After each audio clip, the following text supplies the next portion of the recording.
And we are live. It's alive. Everyone thinks because you're a zombie, you don't know good coffee. Well, they're wrong. There's only one brew that gets my seal of approval. Deadly Grounds coffee is my guilty pleasure.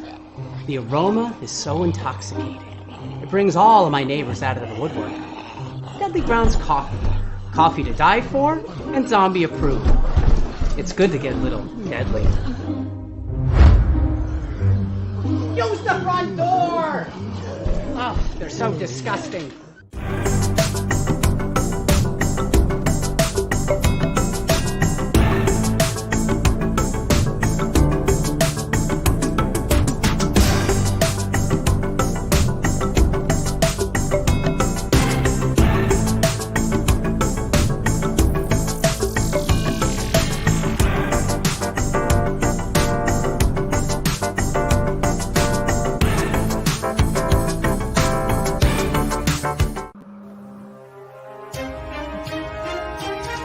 The Dorkening and all affiliated shows are not intended for anyone under the age of 18. The following may contain discussions or scenes that have adult situations, graphic violence, nudity, strong sexual content, and graphic language. This show is intended for mature audiences only. Viewer discretion is advised.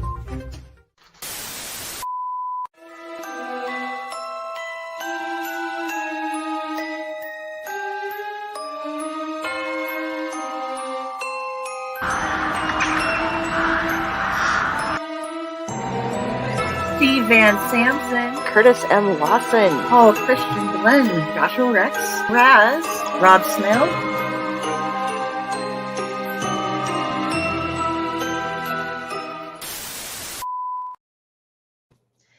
Hey, everybody. Happy Sunday. Welcome to another episode of the Clutch of Personalities. You have Delphine here with Ratatosker hanging out.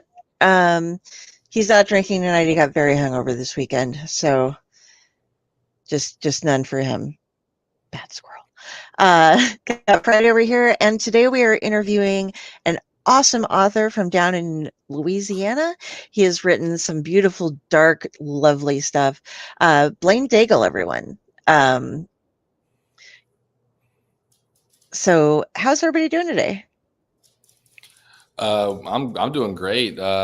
Father's Day was today, so my wife took the kids and gave me a day just to sit and write. I'm currently finishing up a novel as we speak. So it was nice to get a good steady stream of hours of just being able to just pound the words out. Oh, I wish I could do that. I have a steady stream of hours where I sit and stare at the screen and then I'll go to Wikipedia for a little bit. That's research, right? Yeah, absolutely. Of course it is. Absolutely. Friday, how are you doing today? I'm okay. I've been having a day.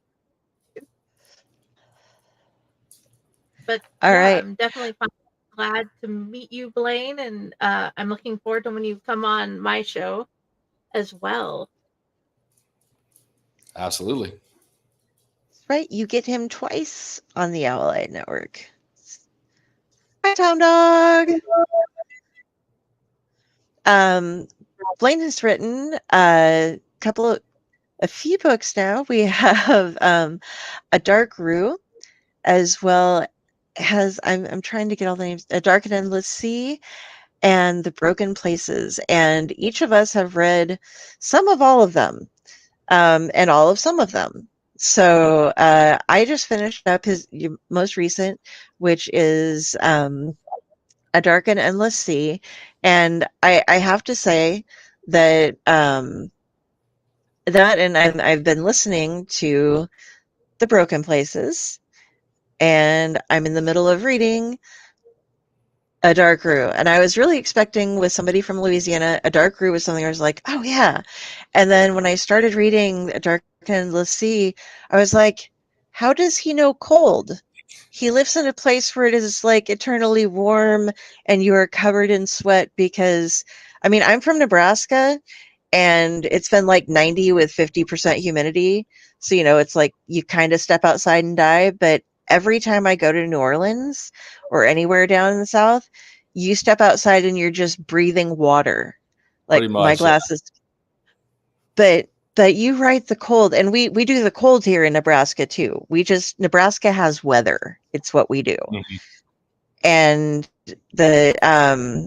this book takes place out in the Bering Strait, and it's just so amazing the way you cover just what it's like to constantly have the cold, and no matter what you're putting on, it just seeps into you.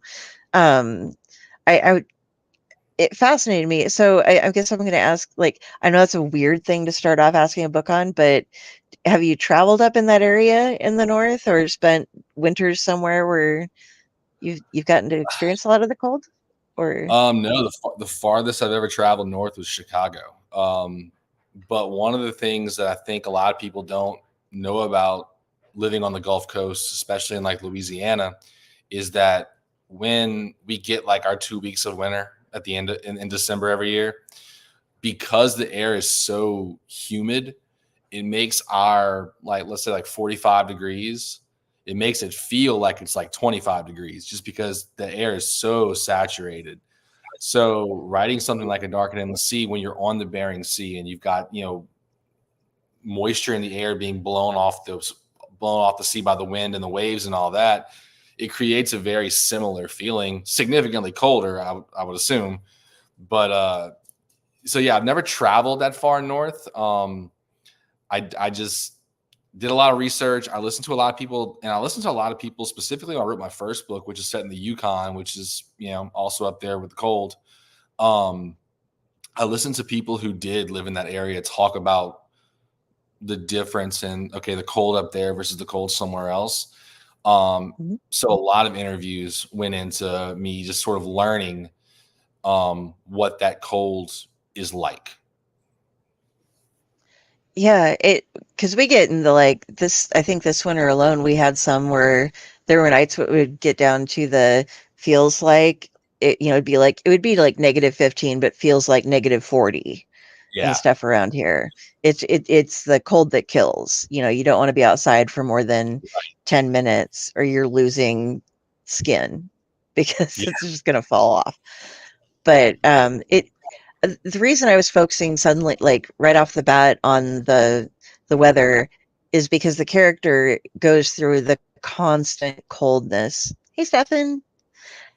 And that adds to like something you do really, really well from everything I've been reading of yours, and from that in particular, is you do loneliness, you do isolation, you do people locked in themselves. And the way that in this, and in the one in the Yukon, Broken Places, uh, the cold adds to that feeling of isolation and separation from everybody else, because it traps you in yourself, because you can't stop feeling it. You don't act like people say, oh, you go numb to it. You never actually totally grow numb to it. You're always feeling it. And so it helps to separate the characters in a way. Um, and I really like the way that you do that with the isolation. Was was that part of it intentional as well, or? 100%. Yeah. When I first sat down to write The Broken Places, I knew I'd always wanted to write like a snowy story. And when I started actually kind of mapping out, the events and what happens and all that stuff, it made sense. At its heart, it's a cabin in the woods story. So that in and of itself gives it that air of loneliness and that air of isolation. And then, the cold aspect of it, the Yukon's cold. And I was looking for a really remote area. And the Yukon is the most remote province in Canada that's got the lowest population of India, despite the fact that it's quite large. So it was like, all right, well, I've got this snowy, isolated area, and the cold just adds to that. And I think a lot of times you think about it like, going back to Louisiana for a second, when it's in the middle of the summer and it's 98 degrees and it's 90% humidity, we could stay inside if we wanted to, but our electric bill is going to be through the roof. So what's smart for us to do is to turn the AC off for a day, go to a pool, or go find somewhere where you can do something and cool off, where you can actually get out and do stuff. Cold doesn't let you do that. Like you said before, cold, like if it's 100 degrees, you can go outside and keep yourself cool. When it's negative 40 degrees, you will die. Like there's just no way around that. So cold kind of constricts you in. And so I thought it was just a perfect, brew of everything that I wanted that story to be. Yeah, and it definitely keeps everybody I've been through that. We've been snowed in on the farm that I grew up on, or the acreage that I grew up on, and it's like you can't get anywhere. You're just Right. there for a week. We always had a very full pantry just in case, because there could be up to 2 weeks maybe before, and we only lived a couple miles from town, but in a small area, they aren't going to go and snow plow out these people before they, you know, Yeah. get the rest of the roads going. So it's a big issue. The other way you separated, and gonna stick with broken places again here real quick. Um, each of them had. I posted something about being an Olympic level dreamer, and that kind of goes more with um, Dark and Endless Sea. Your books are so long. I'm sorry if I stumble on titles. You have no idea how much I read on a regular basis, and I've probably gone through like 5 novels and about 80 comics in the past less than a week. So, Well, you can blame my publisher for that. The original title of the book was Leviathan. He asked me to change it, and A Dark and Endless Sea is what came. So if you stumble over it, it's his okay. fault. Okay. Publisher's fault. I am getting this right. Um, but in both of them, you have like the dreams that they're having as well, and uh, all of the people are separate and they have their own secrets. So we keep learning little bits about them more and more. So it's like everyone is kind of um, an unreliable narrator, because some of them don't even know anything about themselves, or they're remembering things, or they've blocked things out. And a lot of that comes from trauma, which is something that Jenny had wanted to mention Friday. So, Okay. I've noticed you have a penchant for this beautiful thing of thinking about your characters like people. You're Yes. writing people in these situations, but each of these people you've thought out, okay, what can happen in the cold with this particular injury? And how would that add to the trauma of everything else that has happened to them or will happen to them? Or what can happen if they're on some type of drug and it's messing with their memory and their dreams? How much thought have you put in like researching and each of these characters as people? Do you re- like believe, not believe, but decide I want to write about this one thing happening to this person? Do you talk to people? Do you look it up on the internet? How do you research the traumas? A little bit of everything. Luckily we live in a time where almost any information, particularly with trauma and the psychological effects that it has, it's available, like that. So if I wanted to figure out, okay, well, how would this particular incident affect this character's psyche, and how would someone who's gone through something like this, how might that mess with the chemical balances in their minds? I can go into a Google search and I will get information very, very quickly. But another big part of it is pretty simply just, not to sound creepy, but people watching. And unfortunately, like my job as a teacher, I teach high school English. I've done it now for 10 years. And one of the things that unfortunately kind of comes with the job of being a teacher is you sort of see kids who have been through the absolute ringer. And when that happens, especially as you get to know them, you start to kind of get a sense on how certain things affect certain people. So that plays a big part of it as well. I'm sorry if my dog's making noises. That plays a part in it as well. Hey, it's another dog. You've seen them before. Sorry. So that plays a big role in it. And then just going from there, research as much as humanly possible. I like to follow the rabbit hole. Like in Broken Places, I have a character who has a physical injury from his past. Well, I developed that based on, let me see how far down the rabbit hole I can go. And, from there, it led to these other things. Okay, well, then how would this be affected in this part of the story? And how would this part of the story reflect something that had happened years before? And so a lot of research, a lot of people watching, a little bit of personal, just understanding people who've been through that kind of stuff, and then following the rabbit hole. Do you mind if I bring up the particular incident that happened with another one of the characters Let me put my dog up real quick. Okay. I'm so sorry. It's no problem at all. Don't worry about it. We love puppies. We do.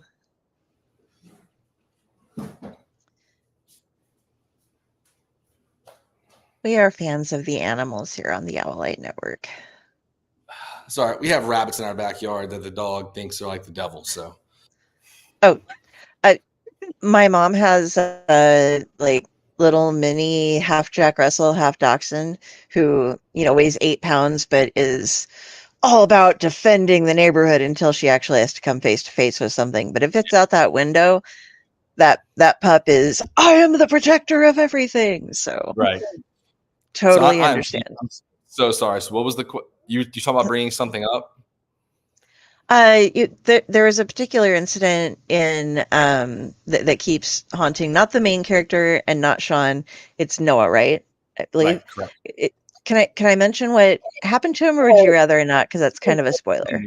I mean, you learn it 40 pages in, so I'm cool with it. Okay, so Noah is a character, and the reason I'm bringing this up is because coming from a farming family and living in a place where there are a lot of grain elevators, people don't understand how deadly they can be. And this one character that you written was in a grain bin. And the thing is, folks, if you're ever in a grain bin doing things, you need to make sure that you are on a harness and that you are connected to something on top and that you are never alone. You always go in as a team and have somebody up above keeping track of you, because grain bins will suddenly turn into piles of quicksand and suck you under and then crush you to death, suffocate you, etc. And I've never seen anybody bring that up in a book before. People just don't understand how dangerous farming can be. They'll occasionally I'll come across a tractor accident or something, but that's something else where I'm curious, because like I said, I've never seen it used before. Is that something that you just kind of came across, or is it or is that something that you knew something about? Like, when I was in college, I guess it was probably my freshman year of college, which was in about 2011. There was like a string of stories that happened like very quickly in succession, where you had 4 or 5 people who all died by going into grain bins. And because it was happening so much, I just sort of learned like, okay, well, what exactly happens? And back then I had no clue about it. I didn't understand, like, where I'm from, we don't really have grain. We do sugarcane. So I didn't really understand, like, okay, well, what happens with it? And when I actually read it and read what that entails, it was horrifying. And I was like, well, if I'm looking for trauma, that's something that'll seriously screw somebody up. So it just kind of really worked. But yeah, it was just a bunch of incidents that piqued my curiosity. And when I looked into it, it was just like, wow, that is intense. Yeah, there was an incident with my family when my grandfather and father were up, and one of them started getting sucked down into it. So that's why I was just like, for me, it's a personal thing, I guess, where it caught me, because it's like, this is what could have happened, with when they were up there doing stuff, and it's just like, oh. But so yeah, I'm really, I'm all about the characters and stuff. When we're bringing up, God damn it, Dark and Endless Sea. Just say the ocean one. The ocean one. When we go to the ocean one, you did such a good job there, like I said, with isolating people and having everybody. It's pretty early on, you guys, to get to see some of this. So once again, I don't think I'm completely destroying stuff, The main character, or spoiling stuff, the main character in this has no memories. As we're watching him walk through, he doesn't know where he's going exactly. He has horrible nightmares, and they lead him on to places where he doesn't know why he's going there. He doesn't know how he's gotten where he's gotten. He doesn't remember where he's from. He has to write his name on his hand to remember that much. And then going out onto the sea where you're isolating yourself further, but for him it almost feels initially like it's a good thing, get away from all these people who I don't know, at least here I'll have a purpose kind of thing. And then it brings him in contact with some other people who have kind of similar things going on. But at first I wasn't sure what all inspired this. I felt a little bit of like, initially I wondered if it was going to go into some cosmic horror style stuff, or where it went. And you did bring some mythologies and a lot of the different kind of um, old creatures and all the things that we've studied. You reach into so many different areas with it, like with the creatures that you bring up and the way that you have things work out. And um, what all were you doing when you knit them all together? Were you looking for anything specific outside of just creatures in the ocean and things? And did you study a lot of dream? I dream like crazy. This is why Olympic level dreamer. I sleep like 10 to 14 hours a day. I'm epileptic. I have a lot of medication. It does things, and I vividly remember all of them. And I do have nightmares from a lot of this stuff. So I'm always fascinated when people write a lot about dreaming. And So, I kind of hit you with 4 questions at once there. Sorry. oh no, you're good. I'll do my best to answer them all. So starting off with the whole aspect of like the ocean and nautical folklore, I grew up on the Gulf Coast. Like I've been around the ocean my entire life. And it's always fascinated me. I've always kind of imagined that if things had worked out differently and I'd never met my wife, that, I'd have moved to some little seaside village somewhere and that's where I'd be. But yeah, like I did a lot of research. I took a lot of creative liberties too. Just because a lot of nautical folklore can be contradictory to itself. So for instance, if you want to include like this particular, I don't know, folk like monster or myth or whatever, and you also want to include this one, they kind of butt heads, like in terms of how they can exist together. So there was a lot of creative liberties being taken there. But in terms of the dreaming, when I wrote this, my initial thought of it was I wanted this book to be as though Moby Dick had been written by H.P. Lovecraft. And that was kind of like the thought process that I went into it with. And then I was thinking to myself, all right, well, this idea of fever dreaming. And I wanted to really write a story that felt like a fever dream. I wanted to write a story that almost felt like you were extremely unsure of what was going on, whether you could trust the narrator, whether you could trust any of the characters, and whether the events that you were seeing were, hallucinations or if they were real. Because I think that, being around the ocean so much, the ocean, when you're out on the ocean, it can have that effect on you, especially when you're isolated, lonely, and all that. But doing the research, I know you had mentioned like the medication. One of the big things that I was trying to find out was, all right, well, what's the type of medication that they could take that would suppress the dreams? Only to find in research that all medication essentially is going to make the dreams more vivid. So I had to, go around that and find a different, shockingly enough, the one that I found that actually does suppress dreams is the easiest one for them all to get. So that worked out. But yeah, like, so it was a lot of just loving the ocean, being fascinated by the ocean, a lot of research, and being really interested in dreaming, because dreams have always fascinated me, especially from at a young age. I used to have like a reoccurring nightmare that actually is in the Broken Places. The reoccurring nightmare that Ryan has in the Broken Places is the one that I had growing up. And I always was fascinated by the fact that it was like, why can I not remember my dreams, but I remember that one like so vividly that I can freaking sit down and write a book and have it be a huge part of the book and have every detail exactly the way it was. You know, what does that say about my psyche? What does that say about, you know, how I'm perceiving the dreams? Like, I don't like, to me, that's all that stuff is just fascinating. I think I answered everything, but tell me if I didn't. No, I think you covered it all. Friday had another question for you. I love how you, in both books that I've read, The Darkest Places and the formerly known as Leviathan book. I hope that's okay because I trip over my tongue as well.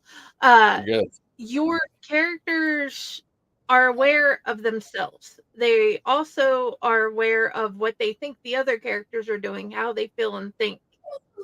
In your process of writing, when you're doing the book, do you have like cheat sheets that you make of this character's been through this, and this? Or is it something you can keep together in your head as you're writing it? I can keep it together in my head as I'm writing it, mainly because I don't find that I use very big casts. I think Dark and Endless Sea is probably my biggest cast so far, and none of them can remember anything either. So it all kind of works together. But yeah, for the most part, it's just in my head. I don't really like to do the whole like cheat sheet stuff because I feel as though at a certain point the story is going to start telling itself, and if I try too hard to stick to that path of the cheat sheets and making sure that all this makes sense, then I feel like I miss out on opportunities for the story to evolve and go in a different, more appropriate and better direction. So you're a pantser. A little bit of both. I do like to outline to an extent. I'll do like a treatment of a book, or I'll put like all the main things that I know for a fact I want to have happen. Like when I wrote The Broken Places, I knew for a fact I wanted to have that scene in the road with the deer. When I wrote A Dark Rue, I knew for a fact that I wanted to have that scene at the old river church. When I wrote Endless Sea, I know for a fact that I wanted to have that scene with the albatross. And then from there, that's just like it's like a skeleton. So I'll plot the skeleton, but I'll pants the muscles and the blood and all that goes around it, if that makes sense. Perfect. Yeah. Oh, that albatross scene was brutal. That it was just like, wow, okay. That not like weird, okay, but just like, damn. Well, yeah, in college, I mean, we read Rime of the Ancient Mariner, which is a huge influence on Dark and Endless Sea. The first part of the book is actually titled The Ancient Mariner. And there's a lot of references to the poem in the actual work. And there was the Rime of the Ancient Mariner, and then there's a lot of Macbeth. And I try to like kind of combine the two of them into certain elements in the story. And I love doing that. I love taking little hints from folklore and different stories and seeing if I can make them work together. I mean, shoot, A Dark Rue's entire story is based around Louisiana folklore and the idea of the Southern ghost story and how I can intertwine those two into one cohesive story. Now, speaking of little tidbits, and this is one that I grabbed on because I've used it before in the first story that I was published in, and I'm not sure if you intended it or not. But the first artifact that is found in the crab buckets, it reminded me of The Temple by H.P. Lovecraft, where they find these. Is that where you grabbed it from? It was just coincidental? So it wasn't. I was just looking for something, and whales had primarily been spoken about a little bit by the characters. There was the whale song, so I was like, oh, that's perfect for it. And then, shockingly enough, after I wrote the rough draft is when I stumbled across that story, and I was like, oh, okay, I can see it. So when you mentioned it, I was like, yeah, that does kind of tie. Okay, yeah, because I just, like I said, it was something that I based my first story on, and I was just like, "Ooh, we have kind of a connection," but not as close as I thought. But I'm it still works. there. Yeah, and I'll tell you something after the show too that connects the two. But don't want to spoil this book because you guys got to really read these books. Oh my God, they're Yes, definitely. all three stories are very different, but but very good. I think they all And share the same DNA. Like I I they're always very different, but there's a thread. yeah, I something I do, and I don't try to categorize an author by this, but I always try to find something that you write this better than I've seen a lot of people write it, and you use it more than once. And for you, I would say that is the loneliness, the just ability to be trapped inside yourself even when you're around other people. And you don't just do it with one character. It's like it shows how everybody has that kind of sense of it, that where it's just there's the you inside that nobody else knows, and that a lot of people don't share that, perhaps, as you don't get to know everybody. And that's something that I've noticed with everything that I've read from you so far, that I didn't get through every story, but you can see it in the beginnings on some of them too. Like, okay, this is what's keeping this character trapped inside themselves. Oh yeah, it's definitely something that I'm cognizant of it with every story that I write. Um, and you know, part of that can be traced to when I was growing up. Um, I didn't have a traumatic childhood by any stretch of the imagination. My parents are both great people, but we moved around a lot, so I was starting new schools a lot. And when you're the new kid a lot, you sort of kind of like just kind of go into yourself a little bit. So, growing up, especially those middle school ages, when I was changing schools, uh, it was at times very lonely. And you start to kind of collapse into yourself, I guess is a way to say it. So, that's always kind of in the back of my head. And I think that I'm very aware of it when I'm writing. Like, it's not something that is just, by happenstance slipping into the narrative. It's there and it's very much tied to me. So, but yeah, it's definitely what I would say has been the most commonly brought up kind of trademark that exists in all three of the books that I've written. And in the two that I have coming out next year, I can tell you right now that it's in there as well. Like it's just kind of, where my sweet spot lands. And it's very relatable to people. So I think that's another reason why people are going to really enjoy getting into your writing. It's just beautiful. We have a question in the I think your guys spiritual. Um, Are so you a I guess, are you spiritual person? spiritual? Yeah. I'm Louisiana born and bred Catholic. And especially, I tell people this a lot of the time, and I don't know if people truly understand. Because I have gone to different states and I've visited and I've talked to people, and Louisiana Catholicism and the Catholicism that you'll find in other states is kind of different. And one of my favorite things I like to say is the fact that, like, for instance, in Louisiana, um, Catholicism and voodoo are very often linked and almost interchangeable in a lot of ways. And there's a whole history behind that with, when Haitians came to New Orleans and you had the French Canadians coming down, and that all kind of combined with it. And then in terms of like the whole spirituality part of it, I'm fascinated by other beliefs. I enjoy researching them. I like to kind of find out. I love folklore. Um, so I guess it all just kind of blends together for me. I have noticed that you have called your writing gothic folklore, folklore gothic.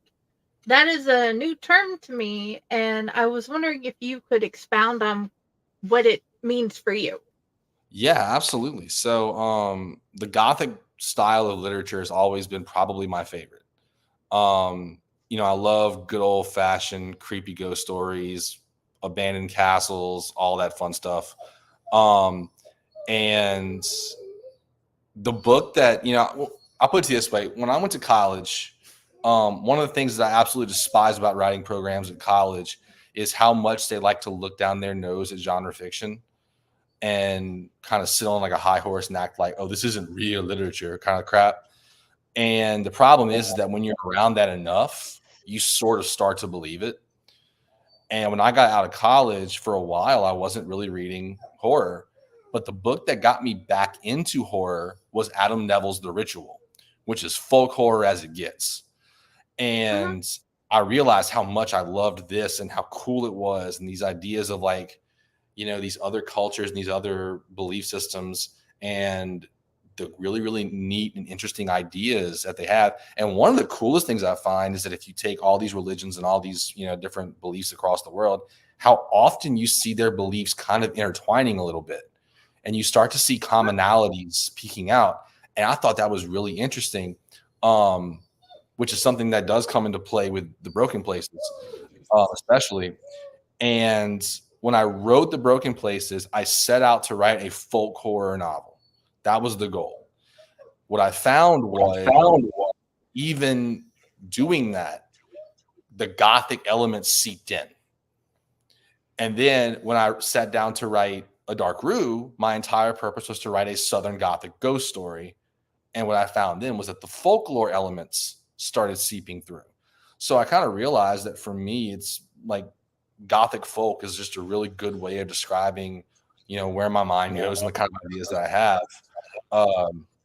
So that's what it means to me. It's the folklore kind of concepts and topics with that Gothic ambiance, or that Gothic flavoring, if you will, that I think best describes the kind of stuff that I write. Because even A Dark and Endless Sea, this is a Lovecraftian style story set in the middle of the freaking ocean.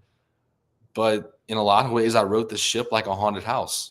Like, it's the Gothic elements are still kind of coming through. So yeah, for me, Gothic folk is just really, that's what it means to me. As you've said before, it's not the first type of haunted ship story that you've come across. You've looked into others. Like, Right. I think you said the Mary Celeste. Yes. And that had interested you greatly? Ghost ships in general interest me, especially when like my rational brain. Yes, all those ships that disappeared before the advent of sonar, they probably sank. That's the general idea. That's what happened. But I think it's just so cool to think about, well, what if they didn't? And like people seeing them. And I think that with nautical legends, especially, the fact that so many of them haven't changed. So many of them are still spoken of today by people who travel the seas in the same vein, despite the fact that our rational mind knows that this is not what happened. And yet it still really kind of ignites the imagination. I'm going to go back just a second.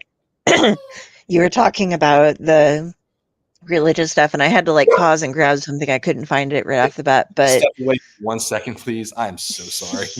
That's okay, no problem. Puppies are fun. Were you able to find all the things you were looking for? Yes, I was. I had to dig through my purse because I didn't think to grab it out ahead of time, but something occurred to me and I was like, ooh, I must grab it. I actually have 2 of these. Sorry, she does not like the fact that I'm in the other room and she couldn't get to me. That's okay. That's understand. But I have my Marie Laveau, one of my Marie Laveau prayer cards that, nice. And it has the prayer on the back, but like it is when you go down to New Orleans and just in Louisiana, everything's really tied together there. They don't seem to, and nobody cares. That's another thing that I've noticed. Yeah. you get the nicest people that I have ever met down in Louisiana. If you need anything, nobody's going to be snippy with you unless they're a tourist. Well, that was one of the reasons why whenever I wrote A Dark Root, one of my really strong intentions was I wanted to portray voodoo as voodoo actually is. I think there's this idea of Louisiana that's in like the public lexicon and like what New Orleans is like and what voodoo is like. And the simple fact of the matter is that it's almost all wrong. Like one of my favorite, like for instance, voodoo dolls has nothing to do with voodoo. It's Spanish. It was Spanish dolls brought over to New Orleans, and it was just kind of ingrained into the culture. It has nothing to do with it. So whenever I wrote A Dark Root, one of my big things I wanted to do was I wanted to give an accurate portrayal of voodoo. Because one of the things that people find shocking when like they'll talk about like, oh, well, you're a Louisiana Catholic, like, well, isn't voodoo like devil worship? We're like, no, in no way, shape, or form is what that is. And I think that people don't realize just how intertwined a lot of it really is, especially when you consider the fact that for instance, in voodoo, there are these things called loes, which are like the spirits, and they essentially pray to these spirits for guidance and this and that. And voodoo is a monotheistic religion. It's not witchcraft. It's a monotheistic religion. It has one God and many spirits. And what ended up happening was you had all these Haitians that came from Haiti who wanted to practice their religion. Well, 1800s Louisiana, probably not the best place to be if you're a Haitian. And what they ended up doing was they found out that, all right, well, the Catholics have saints, which are spirits that they pray to for guidance, just like they have the lewas that are spirits that they pray to for guidance. And when they realized was, for instance, Saint Peter in the Catholic doctrine is extremely similar to this particular lewa in voodoo. So they would go to the Catholic churches and they would just essentially undercover pray to their gods and their spirits. And then as people realized what was actually going on, they just embraced the idea of it, and it became its whole different thing of Cajun and Creole culture, which if like you said before, if you ever been down here, it's a very unique blend. And, for all the problems that we do have in Louisiana, that is something that I think most Louisianans are pretty proud of, is the fact that, especially the further down you get in like that Cajun Creole country, a lot of the strife that occurs in other places isn't quite as strong. Yeah, there's I think audience. Dylan's asking if you've read any Anton Lavey books or Lavey. I have not. Now off the top of my head. Anton LaVey was the founder of the Satanic. Oh, that's right. The Satanic Bible. Yeah. Right. I knew the name Anton from somewhere. I was like, where have I heard that before? No, I haven't. And they also say voodoo dolls are true, as nothing with dolls, there's not Catholic God in it. I'm not fully sure on this one. I'm not sure. Definitely something I'd want to look up. Mm-hmm. Yeah, it was. Yeah, LaVey was the founder. There's so many different names, but there's the Church of Satan. Right. And then, which actually is another one where if you compare it, like a lot of the tenets, it's not, some of it's kind of gets a little bit out there because he did have a rather dramatic way of doing things at times. But there's also things like basically if you go into someone else's home, you respect them. You will not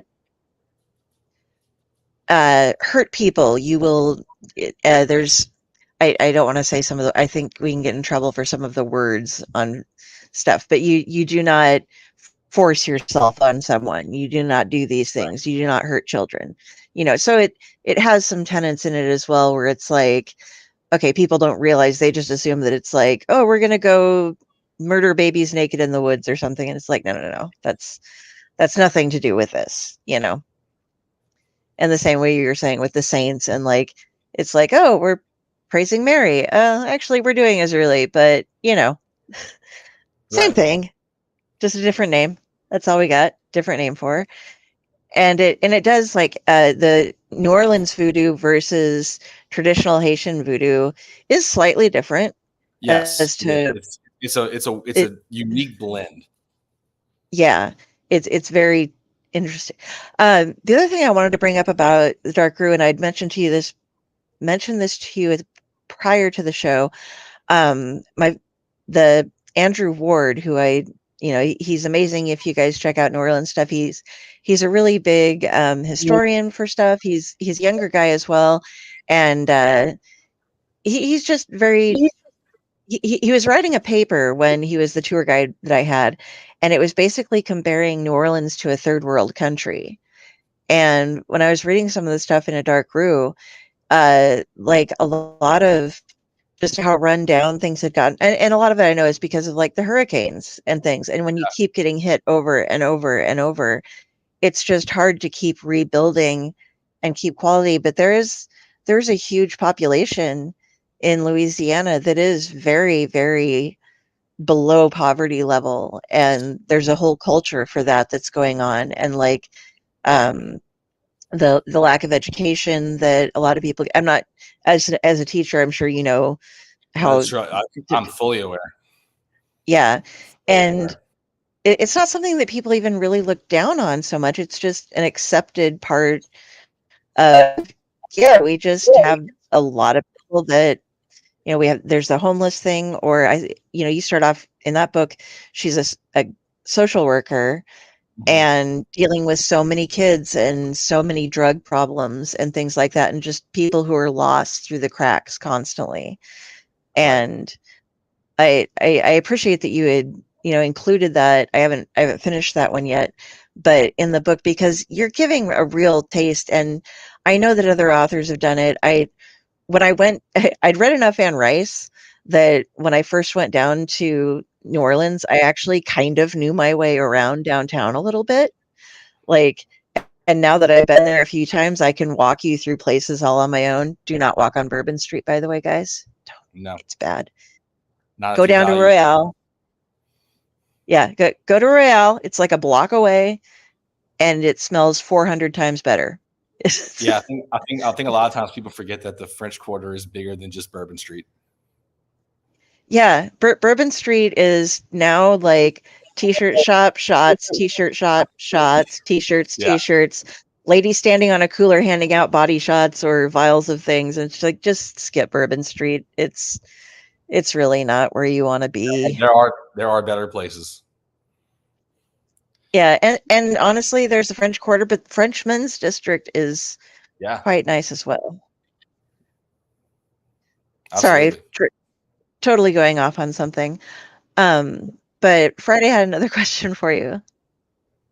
I'm sorry. I have quite many that will go into both interviews, but this one I had noticed as we were talking and as I was reading that you had thought out how like the animals or the sea or the basically I sort of think of like the animals are like a sort of a side character, or what the sea can do is sort of a side character because they can fully do more than people normally think about.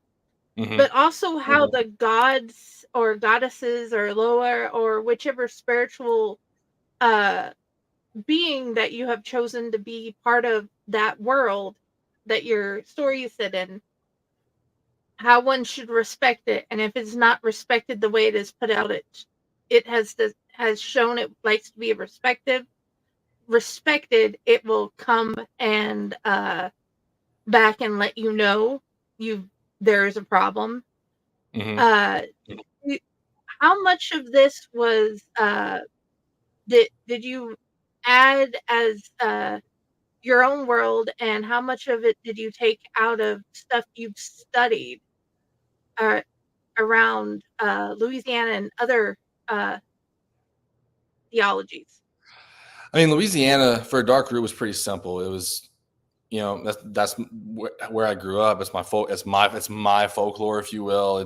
There wasn't a whole lot of research that needed to be done with that one, besides just clarifying a few things and making sure that I wasn't misrepresenting something. Like one of the things that I did do is I did meet with a guy who was a voodoo practitioner, and I kind of made sure that I had all the facts like down pat, that I wasn't misrepresenting something without knowing it. But the other parts with Broken Places and Endless Sea, a lot of it was research. Like I said, and a lot of it was creative liberties. I think a lot of the folklore that's present in the Broken Places, a lot of people have asked me like, okay, well, is that like a specific indigenous tribe or what the case may be? I get people a lot of times like, oh, is it a Wendigo? Like, no, it's not a Wendigo. It's not even the right part of Canada for the Wendigo to believe to be popular.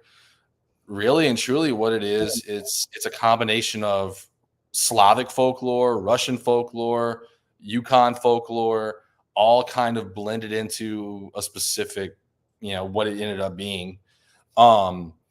And then with Endless Sea, like I said, it was more creative liberties. It was, all right, I'm taking this idea of a siren, and I'm taking this idea of the biblical Leviathan, or the Norse Jormungandr. I hope I said that right. The world serpent. Jormungandr. Yeah. And I try to just combine that into some kind of cohesive narrative that makes sense. And with that, it was a lot of research.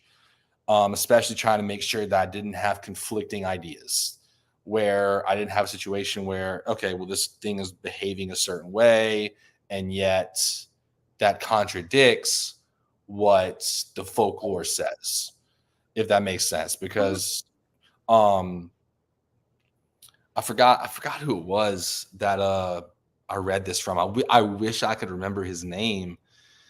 But he was talking about the fact that like our general Western idea of the Wendigo is like the thing with the antlers, and in the actual mythology, apparently it doesn't look like that at all.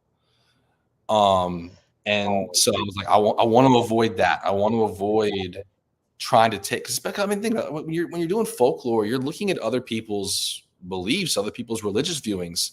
And the last thing you want to do is to misrepresent it or insult it in a way. I didn't want to do that.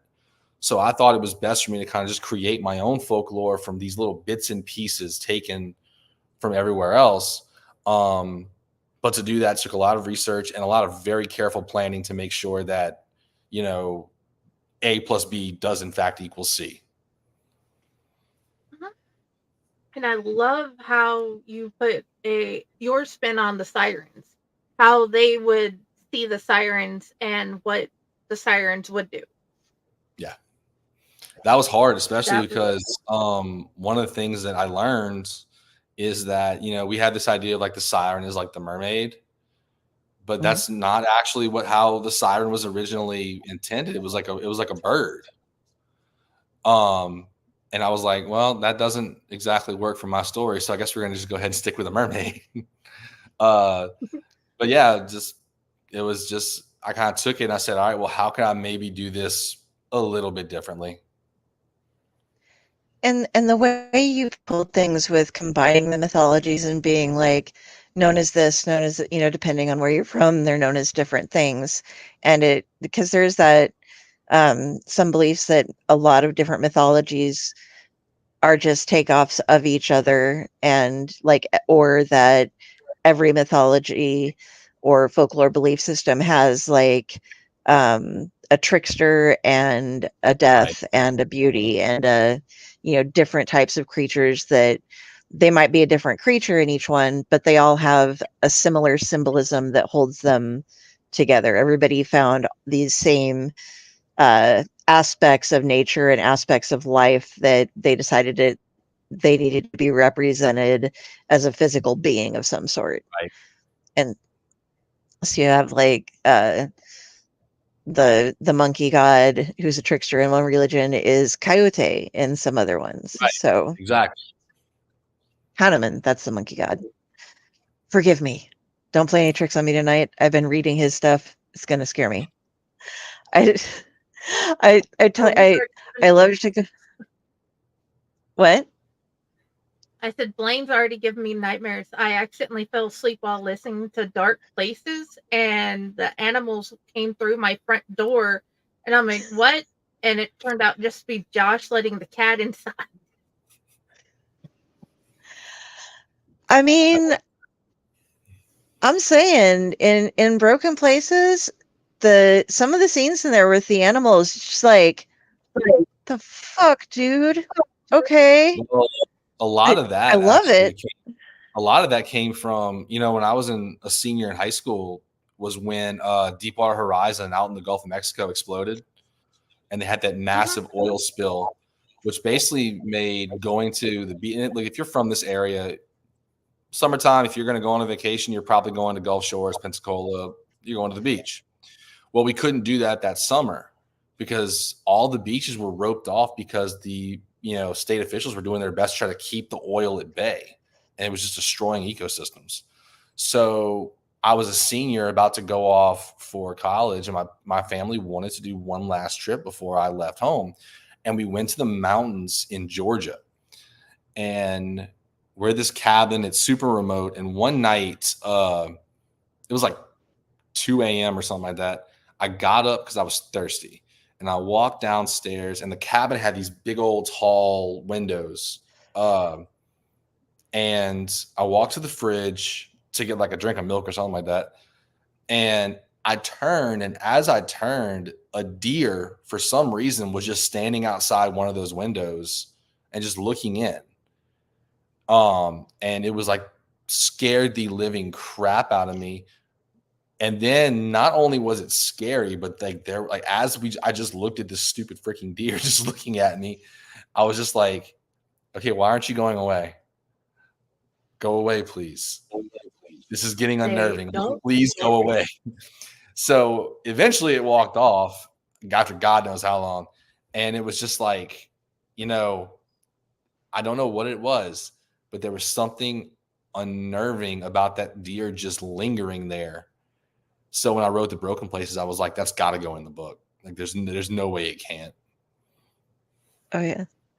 Yeah, growing up in rural Nebraska, you get a lot of animals, and my mom lives I'm in Lincoln, and she lives up on the north side of town that's being developed, and like where she lives is one of my ex's stepfather's deer blind was basically in the commons area of her backyard. So, hey Jody.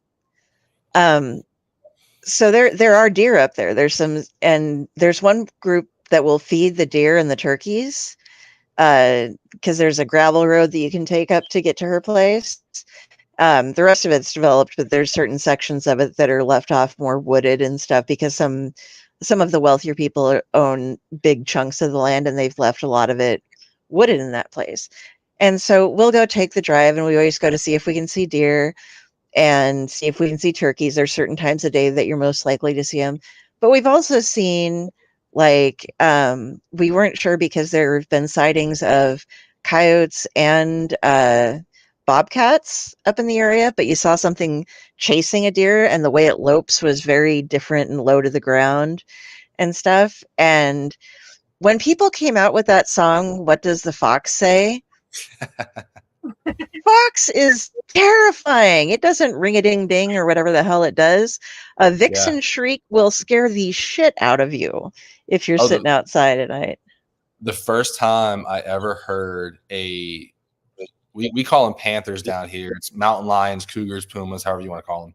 The first time I ever heard one of those things scream, if you've never heard it, it sounds like a woman is just being stabbed to death. And it is harrowing. And the first time I heard it, I had no idea what it was. I'm sitting there, I'm like, am I witnessing a crime? Like, what is going on? And then it was explained to me, and that's just what they do, which I don't exactly know how that was supposed to comfort me. Like, okay, so it's not a dying woman, it's a giant cat that can eat me. That's what I'm dealing with. Okay. But there's something about the sounds that they make. It's just blood curdling. Yeah, but the deer and turkey and stuff, if they've been used to an area and if it's their home, Right up. they're just hanging out. They're like, no, you can deal with me. I don't need to deal with you. This is where I live. So We're like that with alligators. They're yeah. constantly we have issues with them just like coming up into a storefront window, just because like they've always been here. No one's bothered them, so they don't really give a crap. They and don't. we were just my sister's getting ready to go on vacation. They're going to find some place down south they can go, and we were doing the thing with how do you know if there's a gator there? Well, you stick your fingers down, and when you pull them up, if there's water falling off them, there's gators. My publisher sent me that video. He's like, "How accurate is this?" I'm like, "That's extremely accurate." I can attest to that. Even here in Texas, we have a little park down the road that has a little creek that goes beside it. People have gotten video and posted it on Google for the park saying, no, you may actually find a gator here while you're at the walking park. Yeah, we have geese. There's a road that runs, it's like the main highway it's not the interstate, but it's the highway that runs by the town that I grew up at, and it's next to a bayou. And you just look over during the summer, like July, there's every 20 feet, there's like a 10-foot alligator just out there sunning. Like, nope. It's just common. I do want to see what happens, because like I said, we have geese up here, and I would like to pit like a Canadian goose or a Canada goose, I guess, up against a gator and see who wins. I have heard that they are like that those geese are vicious. The military uses them as like watchdogs in some area because they are horrifying. They hiss. My neighbor had some for the longest time across the alley. I've lived here in this like apartment for over 20 years now, and the neighbor across the way had them like guard dogs in his backyard. And I'd go to take the trash out and like peek across the alley, and these geese would come running up at the fence and they like hiss and they're like going to attack you. And if you've been around them, and like, I mean, I had a fence between me, but people who've been attacked, they are horrifying. And I mean, they can fly too, is one of the things. So they can get away from the gator and just like keep going at them. But you don't want to get bit by a goose, and their wingspan, they can hurt you with their wings as well. So I've heard they are vicious little monsters. Oh yeah.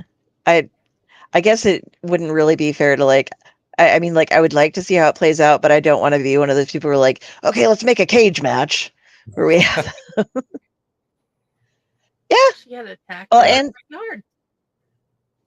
we could throw in a goat too, because some of those goats get pretty nasty. I love cute goats, but you can get some pretty nasty goats too. Get some like black goats. So, you said you have a couple things in the works right now. Can you tell us anything about them, or? Yeah. So I have my fourth novel, which is done. It's on like its 6th or 7th draft with me. Is coming out next March from Wicked House. It's called Ashes of August Manor. It is it's gothic folk. It's what it is. This one leans a little bit more into the gothic side. Then I have another book that I'm about, if I had to guess, probably about 10,000 words away from finishing the rough draft of it, called Porcelain Lullaby. And that is currently set for release next December. So I have next March and next December. And then sometime in between the two of them, I'm going to try my best to have a short story collection ready. Oh, nice. Ooh. I love shorts. I didn't know you had short stories. I need to get more of them. I don't have the patience to get through the novel, but my short stories, I'm not very short on. I have issues with brevity, is what I call it. I have the same problem is because so I'm still mastering the art of actually writing a short story. And every time I'm ready to like send one off to go look at it, it's like, all right, well, here's the word count is like, it's gotta be less than like 4,000 words. And I'm like the number one thing my readers always say they like about my stuff is like its atmosphere. How do you want me to make it atmospheric in 4,000 words or less? Like I haven't really figured out how to do that yet. Yeah, you build such great worlds. I can see everything where I'm at. Like I know what the cabin looks like. I know what all these different things are. And so yeah, that is really difficult to do in a short period of time. And your character development too is wildly in depth, which I love. I'm a big character person.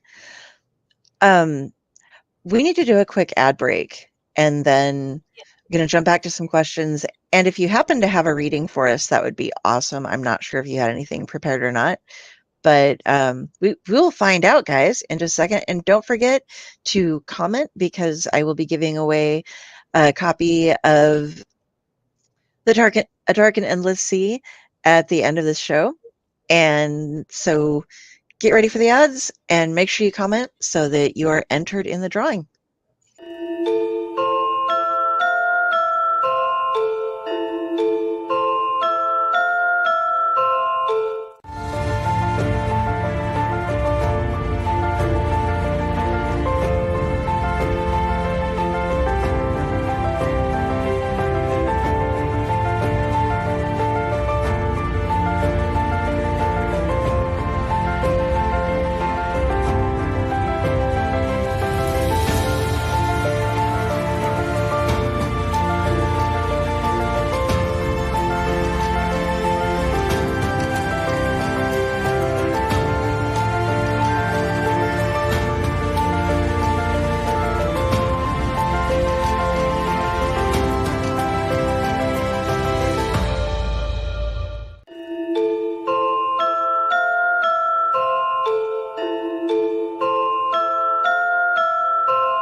Greetings and shabibans. We are the Retro Reductopus Cephala Podcast, a long-form bi-weekly show that celebrates all the things that made growing up awesome. Yeah, that sounds good, but I don't know what all those words mean. I think what Parasite seems trying to say is that on Retro Redoctopus, we explore a range of retro goodness, from toys, video games, and movies, to cartoons, and even snacks and school lunches. Oh. And we do it all with a positive spin, a slew of killer guests, and some very adult language. And you know what else is cool? No. This crazy show is part of the Door King Podcast Network with new episodes every Tentacle Tuesday. What's that? And if waiting 2 weeks for a new episode gives you a sad, know that we drop bonus episodes all the time, like the off-format Crow's Nest and an interview series we call The Brig.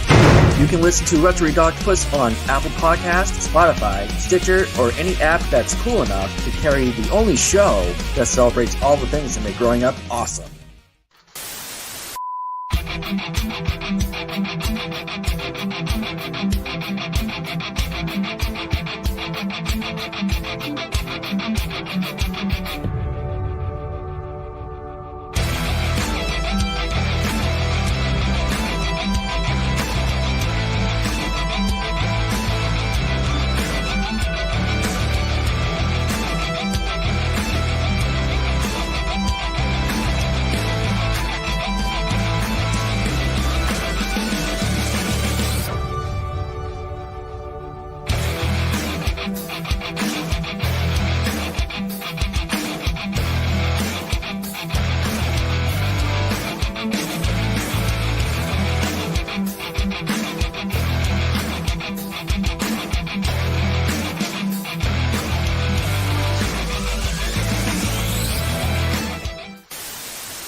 Welcome back, everybody. And yes, everybody always needs more good reads. I think And anyway. you got great storytellers with both these lovely people here. So I think I kind of might have put you on the spot, but did you have any reading that you'd like to do? I do actually. All right. Let me I blow thought you about- up here. I thought about what I wanted to do, and I did a reading with Andrew Nyberg a while back, and this is the scene in A Dark and Endless Sea that I read, and it got a really good response, so I figured I could do it again. This is from chapter 14 in the book, which is entitled The Hold, and what you have to understand, going into this particular part, is that at this point, these characters are exhausted, both from the physical and grueling nature of the work, but also from their issues with their memory and the paranoia and darkness that's starting to kind of seep in to them mentally. So this is chapter 14 entitled The Hold.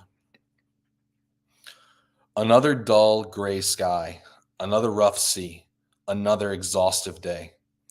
Whit worked diligently, chopping and slicing through the bait.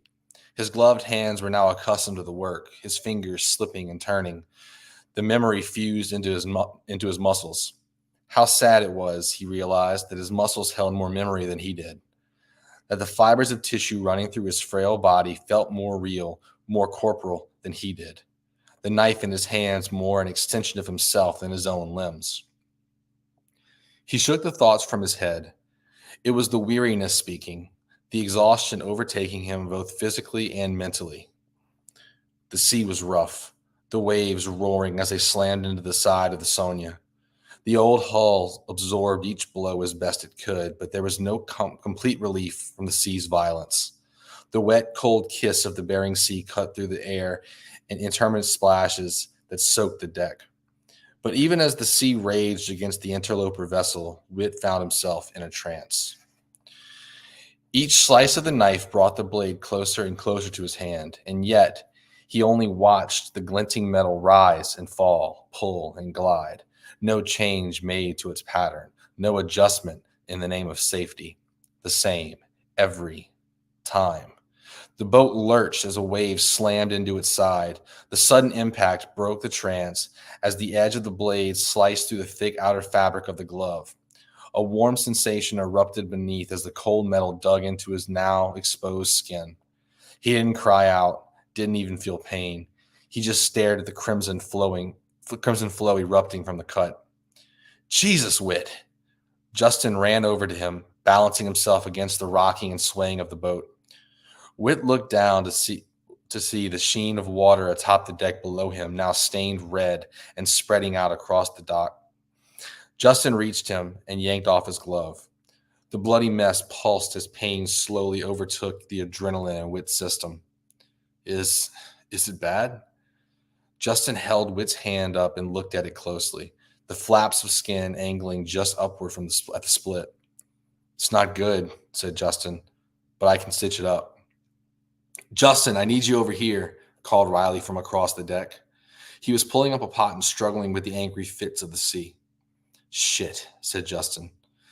He took the beanie off his head and stretched it out, wrapping it tightly around Whit's mutilated hand. Listen, run down to the hold. When you walk in, there's a first aid kit hanging against the wall. Inside is a little plastic thing with I think it's blue, thin wire wrapped around it. Justin! I'm coming! Look, there's that and a needle in a plastic pouch. I need both of those. Whit nodded, the pain growing exponentially as he felt each pulse push more blood from the wound. Justin stood and hurried across the deck to help Riley secure the pot. Whit wondered how Justin had even seen the accident while in the middle of the arduous task. Poisonous thoughts began to fill his head. Was he being watched? Was that the decision of his shipmates, that Whit should be watched at all times? He could take the silence and occasional outburst of frustration, but the thought of being watched, being mistrusted, sickened his stomach. Get out of your head, he told himself. He stood and went inside, turning left upon entering where a short staircase led down into the bowels of the Sonia. At the bottom of the stairs was a cramped accessway that allowed minimal movement. The boat technically had 4 freezer holds, but the catch so far had only required the use of the first one. Whit opened the door with his uninjured right hand. The steel screeched as the old door slowly swung open. He reached inside and felt blindly for the light switch, finding it with the tip of his finger. The freezer hold appeared before him, a rectangular room now lit by 2 flickering bulbs hanging from the ceiling. A haze of frozen mist emanated off sacks containing wrapped crabs from earlier catches. Again, the thought of the deformities slithered into his mind as he realized he had no idea if Freddy had actually put the crabs down here. But the number of sacks provided the chilling realization that he had. There was no rhyme or reason to the placement of the sacks, but instead a rather haphazard randomness. Sprawled across the floor, they sat like the carcasses of dead things lying in ice. The first aid kit was hanging on the wall, just like Justin had said. Whit opened it and saw the plastic apparatus that was wrapped along the edge in blue string. Next to it was the needle that Justin had mentioned. Whit grabbed them both and prepared to leave. Then a sound came from deeper within the hold, something akin to the excited scuttling of claws on a hard floor. Like a dog excited its owner had come home. Whit froze and looked around through the visible haze of his breath. Empty sacks waiting to be filled hung from descending hooks, blocking his view of the hold's edges. Whit couldn't help the intrusive thought that a person could easily be placed within the bag. And with the thought also came the sudden realization that he was alone. His back turned to the rest of the crew, comprised of people Whit did not know. Not really. But there it was again, the scuttling sound of quick movements. From right to left across the hold, the realization crept into him as the hair on his neck and arms stood at attention, not from the cold, but from the slow rising notion that he may, in fact, not be alone down here. "Hello?" he called out. A stupid thing to do, no doubt. There couldn't be anyone down here. It was far more likely that a crab was still alive and wandering around the hold, their bodies naturally involved to handle freezing conditions. But somehow that was worse, because he'd seen those monstrous things. He'd seen their legs squirming with infinite growths emerging from their exoskeleton. His stomach churned, turning and rolling at the images seared into what memory he still had. There was another feeling, one that seemed to linger on the freezing air that slunk and squirmed its way under his jacket and across his prickled flesh. One that manifested itself outside on the deck and now returned in the cold heart of the boat. The feeling of being watched. "Hello?" he said again, hearing the stupidity of the question and yet powerless to stop its asking. He took a step into the freezer, the frigid air enveloping him in its icy grip. The exposed skin on his cheeks began to sting. His dry lips began to crack. Another step inside and the feeling beneath his jacket became needles, spinning and driving into his pores, into his bones. Something moved from right to left, hidden by the darkness beyond the reach of the pathetic lights, obscured by the hanging bags and that frozen mist that radiated from them like some living thing with thoughts of all its own. He pushed the bag aside, feeling his insides tighten with the tension of what he might see on the other side. A sharp pain filled him as the cold punctured his ears. Another bag, then another scuttling sound. Only there was more. In the shadows beyond the next bag, a dark figure moved with the sound. Low to the ground, wide and quick. Whit froze. His mind screamed at him to take a step back, and then another, until he was out of the freezer. But his muscles refused. His bones ached and froze. He was a statue held together by fear. Something touched his foot. He looked down to see the bag at his feet had been ripped open, and a crab was hanging out of it. One of the deformed ones, the awful legs writhing and churning upon themselves, feeling for a way out of the bag. Whit stared at the thing in horror, his eyes wide and stinging as the moisture froze within them. The crab's mouth moved with separate rhythms, each independent of the other. Its eyes twitched and looked upward at Whit. His blood ran black with dread as he felt without doubt that the disfigured thing was looking at him, communicating with him. Through its back, Whit saw the pulsating rise and fall of a beating heart, but not just one, more. The animal's back undulated like the waves of the sea, as though it were not a single organism, but some horrid symbiosis of many. Whit yanked his foot away and stumbled towards the bag in front of him. The crab slowly pulled its body free from the bag, its legs dragging the rest of its form from the slit in the canvas that reminded Whit now of the slit in his hand. Then, when the crab was free, another followed, their red alien forms emerging from the bag like freezing blood sludging from an open wound. Whit's hand throbbed at the sight. Then they moved one by one toward the back. Whit stood still and watched them as they crept across the icy metal floor. They moved, breath stuck in his throat as they passed him, but they kept moving, scuttling underneath the bag and into the shadow. More scuttling came from behind him as well, as Whit turned to see dark forms crossing the floor in strange, jerking movements, all towards something hidden in the corner. Whit turned and grabbed the bag, throwing it away. Then he could not hold his breath in as it escaped in a scream. Slumped in the corner was Mike's corpse. Ice was built all over his face and clothes, his knees tucked up into his chest and his hands beneath them, clasped in what appeared to be a prayer. The crabs, dozens of them, crawled atop his body, their mouths working as they nibbled and ripped at the frozen flesh of his face and hands. Then he saw Mike's ears, bleeding, not frozen blood, but fresh and flowing, pooling on the floor as the crabs lapped it up. Mike's head moved toward him. His eyes were gone, but something moved within the sockets. Whit tried to find his breath as two long, spindly legs raised within the darkness of Mike's empty eye sockets, their pointed ends extending out of them toward Whit. Mike's mouth opened as if to speak. Whit screamed as he fell backwards and pushed away from the macabre display. The beanie had fallen away from his hand. The streaks of blood stained the floor as he kicked himself away. "Whit!" came a voice from behind him. He turned in terror to see Justin standing in the doorway. "The hell are you doing?" Whit tried to speak, but his voice wouldn't respond. He struggled to his feet and turned to point Justin in the direction of the site, but there was nothing there. No crabs, no corpse, no torn bags, just the streaks of his own blood along the ice. He panted, sucking up what little air he could find. He was no longer cold, but sweating beneath his jacket. He searched for words, but found none. "Jesus, you're bleeding all over the place," said Justin. He moved over and helped Whit rise to his feet before picking up the dropped first aid items. "Let's go, man." "You didn't see it," Whit said through his exasperated breaths. "My God, was I dreaming?" "We'll talk about it later, but right now we've got to get you stitched up."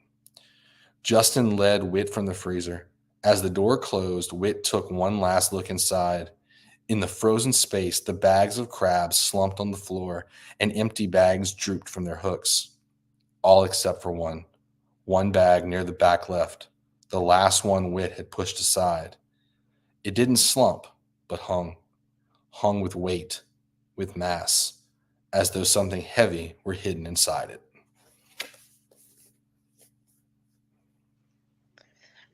Bravo, sir.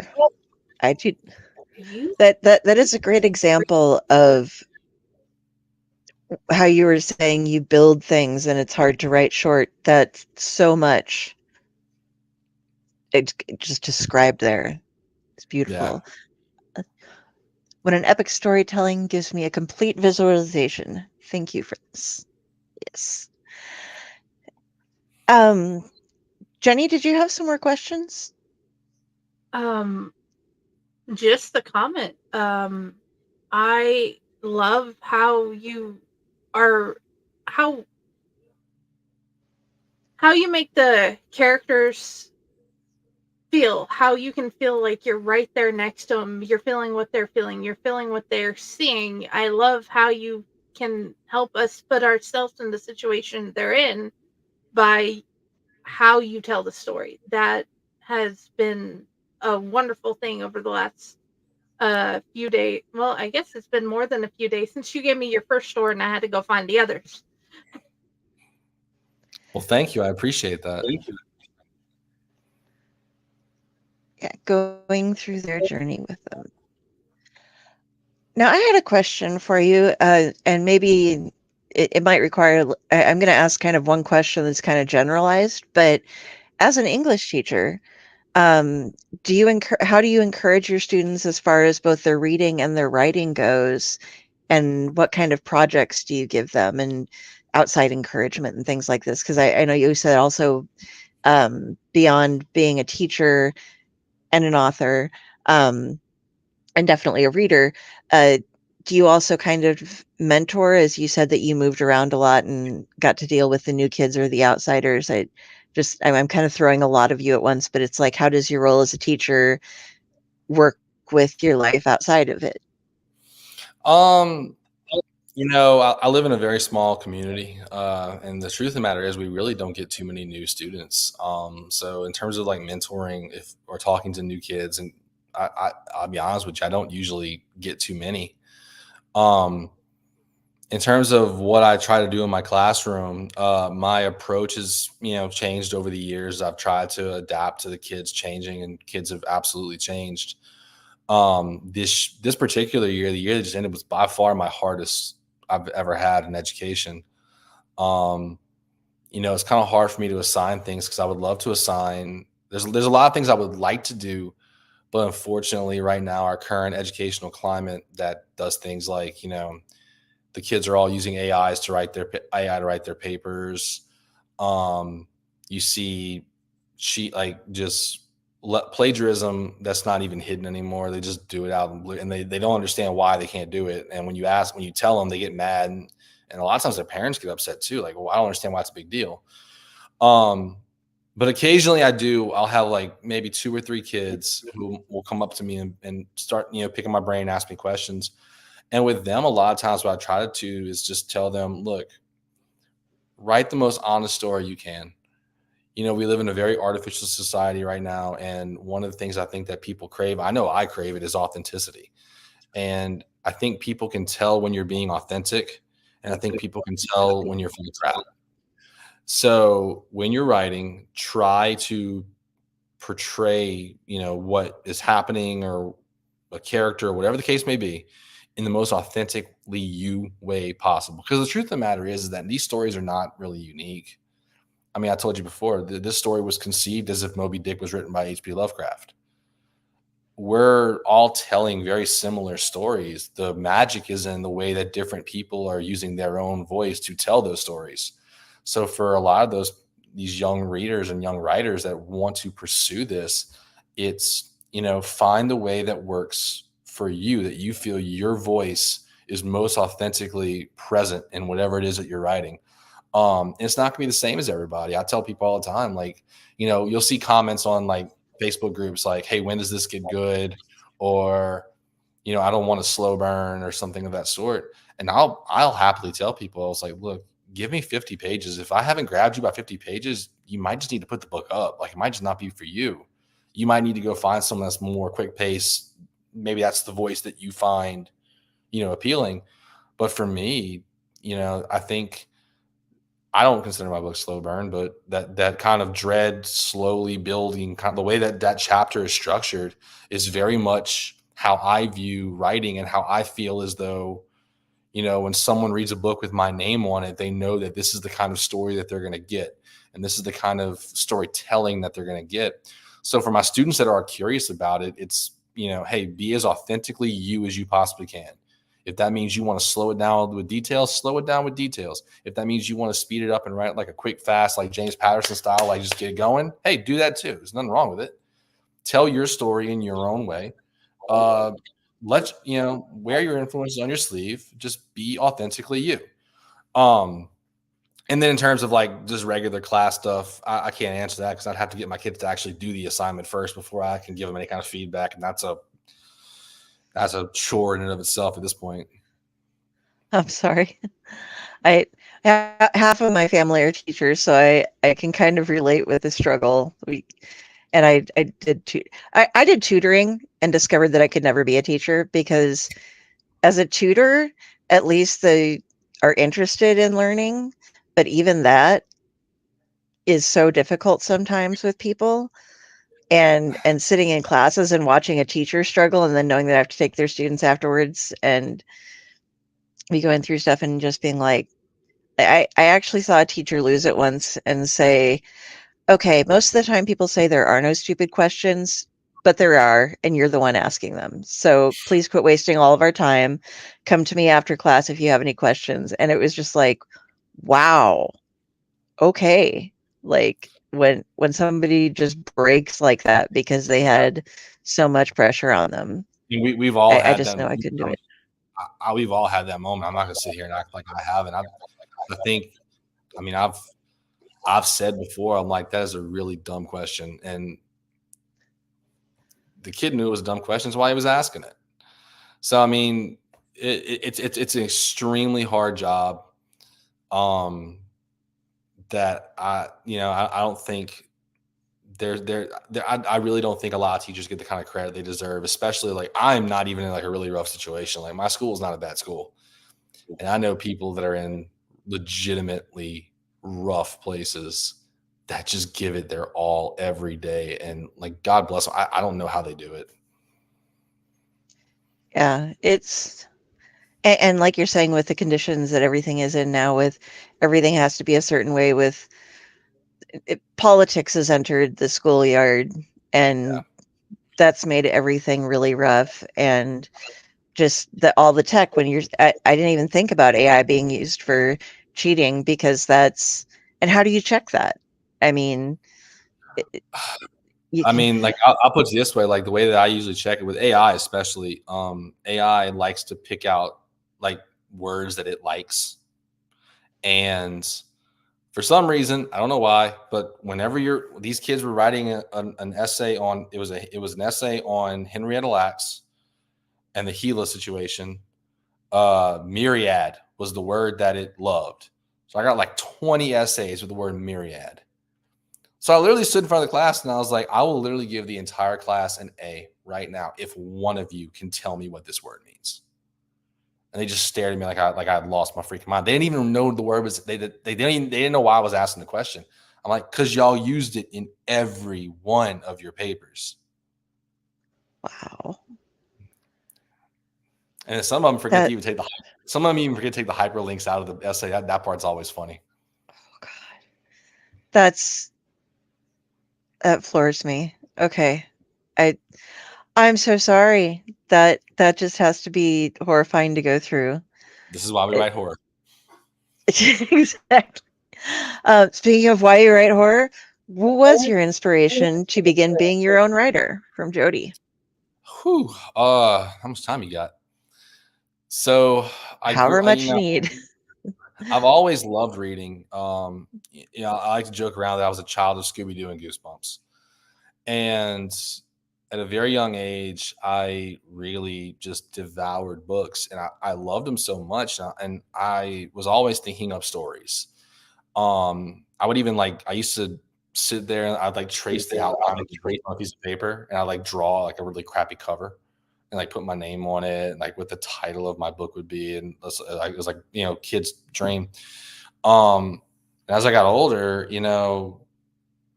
no matter what I kind of did or where I kind of went, like the idea of writing was always in the back of my head because I was always reading. And horror especially was always kind of like it was my thing. It was what I was most interested in. My stories would always kind of go that direction. I would sit, like I could try to sit down and write like I don't know, like a thriller, like a psychological thriller, and then it'll end up with some, I don't know, malevolent deity causing it all. Like I don't know why this is. And then I wanted to do it. I stopped and started. I've probably got like 25 different chapter ones written on some old computer somewhere that never saw the light of day.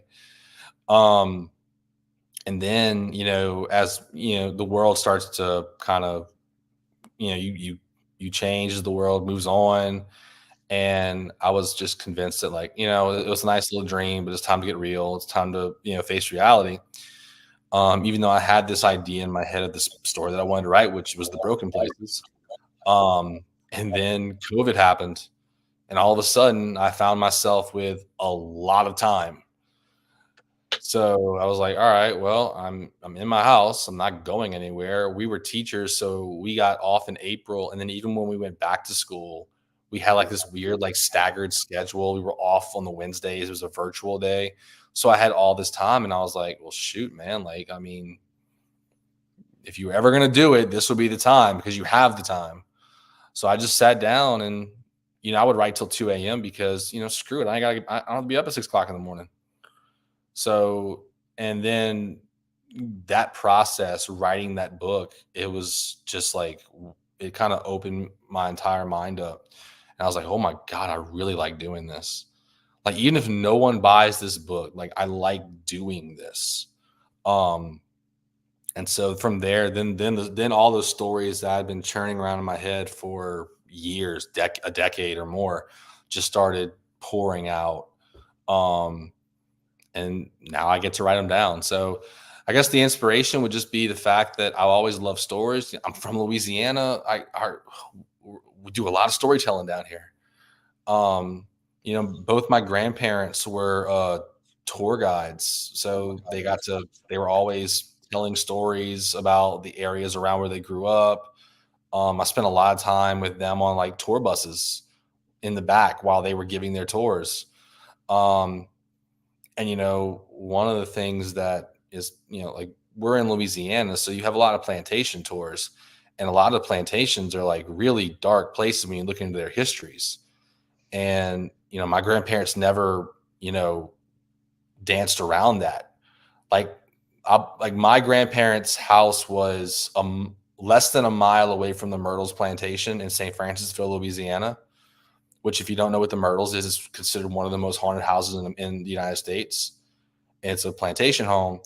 And the reason why it's haunted is there's some really dark stuff happened at that plantation, as did all plantations. So I literally got to be like witness to that, and hearing those stories and how dark a lot of them got, that kind of, I would guess, molded my storytelling as well. All my stories would kind of follow the same little dark river. It's very cool. That's something we get a lot when we talk to people. Is it's parents and grandparents who were storytellers lead into writers, and it's kind of like you grow up and you have this. You're hearing the stories, and you're a big reader, and you having a storyteller kind of tradition in the family, and it's so neat that I love that you got to have all that history when you got. I'm very jealous of you, by the way. It's just wow. The Dark Rue is actually dedicated to my grandparents. Very cool. For that specific reason, because it was from them that I fell in love with the Southern Ghost Story. So, this is just Jody says, "What an awesome experience, though very dark, but strong basis for storytelling." This is a question that I'm just asking you because I heard it and I want to check how accurate it is. The La Laurie house. Is it real? Was that really, that all really happened the way, like with, for those of you not familiar, but. Yeah. Obviously, I can't confirm it. I don't, but from what I understand, yeah, it's real. It's the history of that place is just, oh my God. And for those of you who aren't familiar with it, Delphine LaLaurie and her husband lived in this place in what is now like it's now the French Quarter, isn't it? I believe it's a hotel now, or not a hotel. I'm sorry, it's a museum. It's a museum now. I'm sorry, it's a museum now. Okay.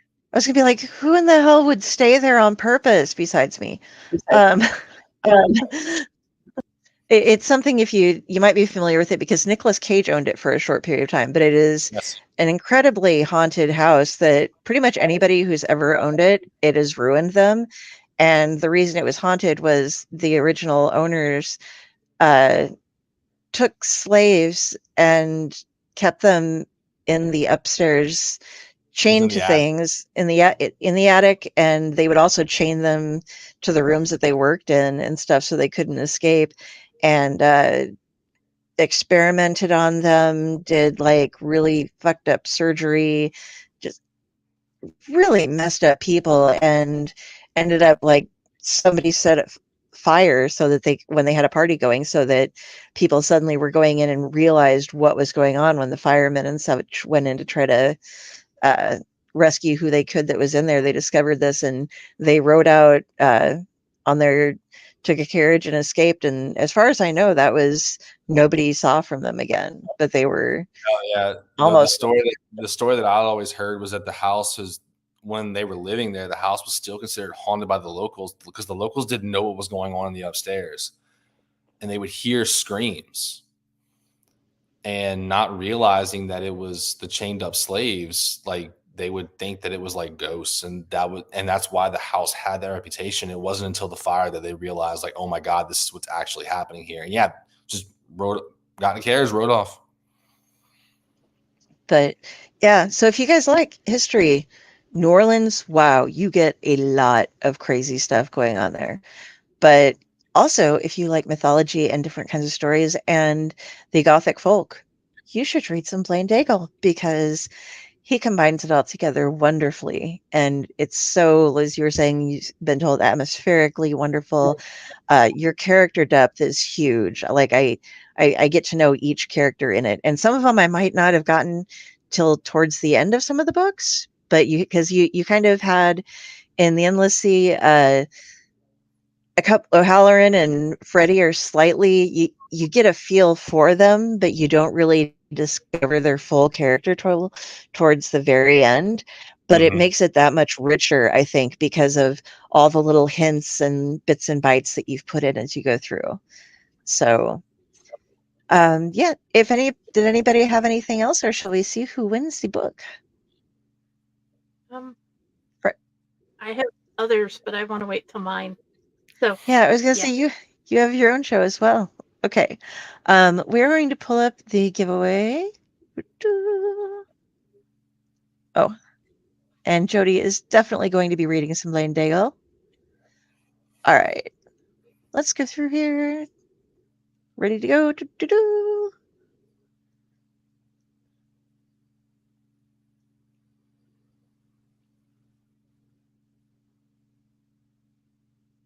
And Dylan, you are the winner. All right.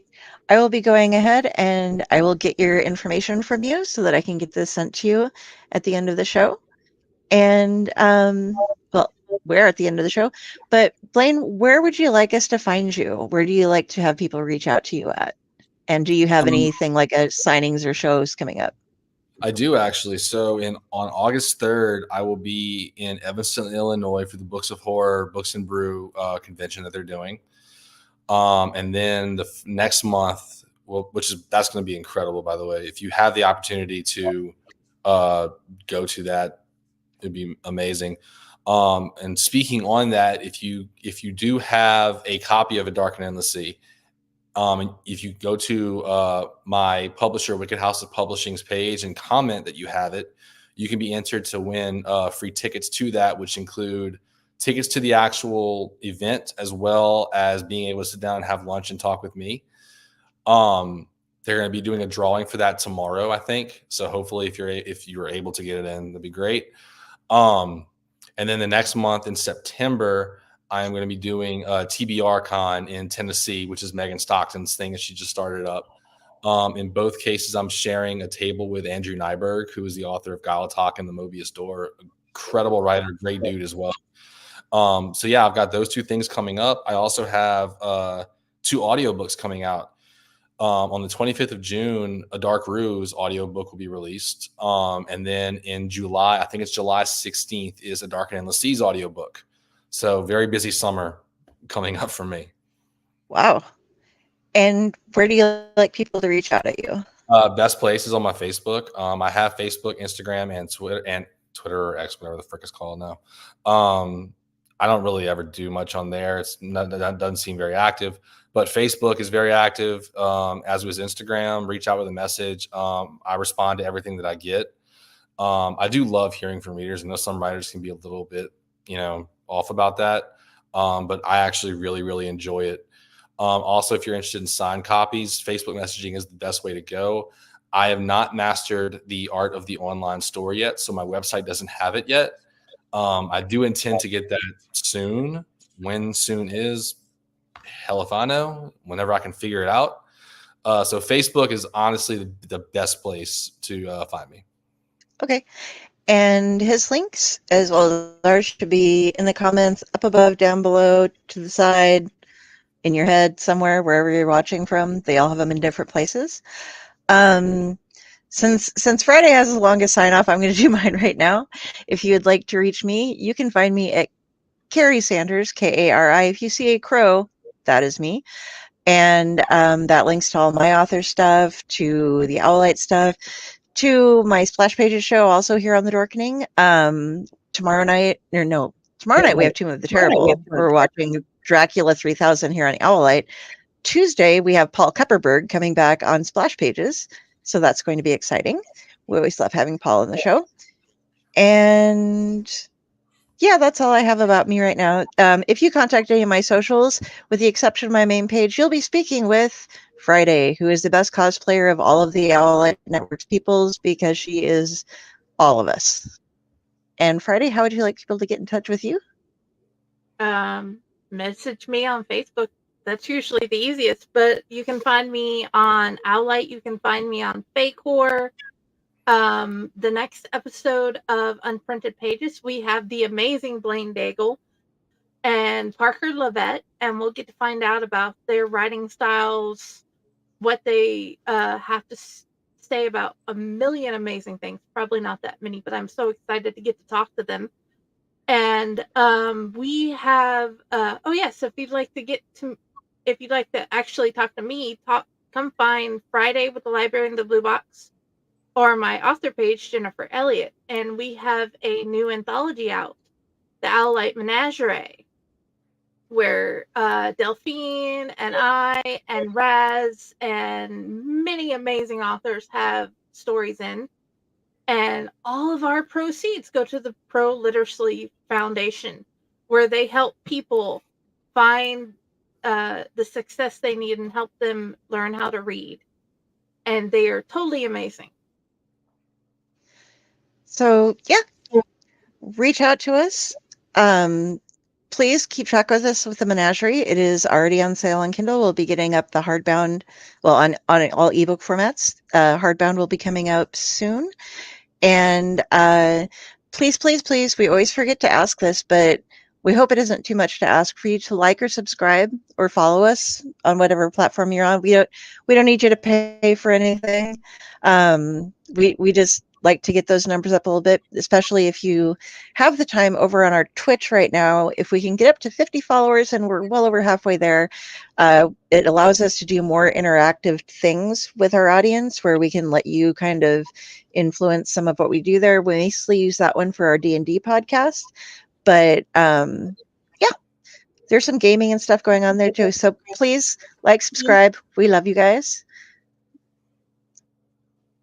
And Jody says good night, and good night, everybody. Thank you for coming.